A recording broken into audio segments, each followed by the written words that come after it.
Welcome to The Explainer. Today, we're getting into one of the most complicated and honestly personal conflicts happening right now. It's a massive split within feminism itself, and it all boils down to the meaning of sex, gender, and identity. So let's just start right here, with the raw emotion of it all. This comment from an online discussion really gets to the heart of the pain and frustration so many people are feeling. You see, this isn't some distant academic argument. It's a fight that's happening out in the open, and the personal stakes are incredibly high. So what's really going on here? Well, at its core, it's a fundamental disagreement over a question that feminism has been grappling with for a long time. What does it actually mean to be a woman? And we're not talking about a small disagreement. This is a huge clash of worldviews. It touches on biology, on our roles in society, on our basic human rights. And it's created this really painful divide in a movement that, historically, has been all about solidarity.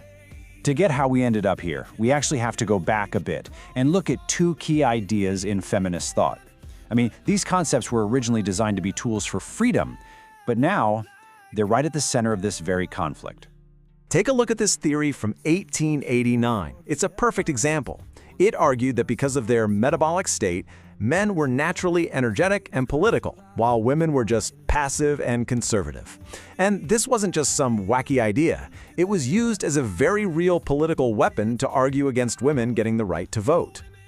So here's the brilliant countermove feminists made. They created this distinction. They said, okay, sure, a person's biological sex might be one thing, but their gender, what society lets them do or be, that's something else entirely. It's socially constructed. It was a powerful way of saying, my biology does not get to decide my destiny.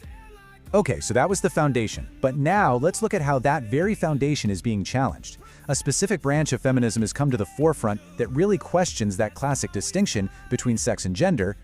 This viewpoint, and you'll often hear critics call it trans-exclusionary radical feminism, or TERF, basically argues that the whole idea of gender identity is actually a problem for women. And it's a perspective that's gotten a ton of attention, especially over in the UK. So let's break this down. From this perspective, the oppression that women face is specifically tied to their female biology, things like menstruation, pregnancy, and being vulnerable to specific kinds of violence. They see gender not as a personal identity, but as the social rulebook that enforces this oppression based on sex. And this is where the two worldviews smash right into each other.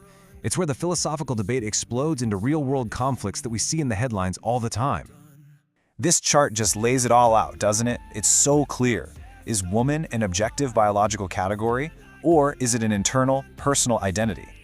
One side says womanhood is rooted in the physical reality of the female body. The other says it's rooted in a person's own innate sense of self. And that single question, that's the source of this entire firestorm. And here's where that big, philosophical disagreement becomes incredibly real. We're suddenly talking about laws deciding who can use which bathroom, who gets to compete in women's sports, how we write legal documents, and even the language we use every single day.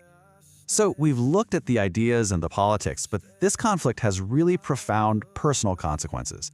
The stuff we've been reading makes it absolutely clear that for so many people, this is not an abstract issue. This is about their safety, their dignity, and their well-being. Listen to this legal scholar. The argument here is that the rhetoric in this debate isn't just words. It can actually weaken legal protections and create a climate that leads to real-world harm and violence against transgender people. A community that, by the way, already faces just staggering rates of discrimination.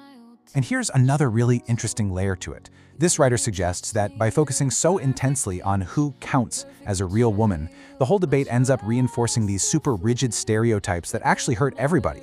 It's not just trans people, it's any woman who doesn't fit into a neat, traditional little box.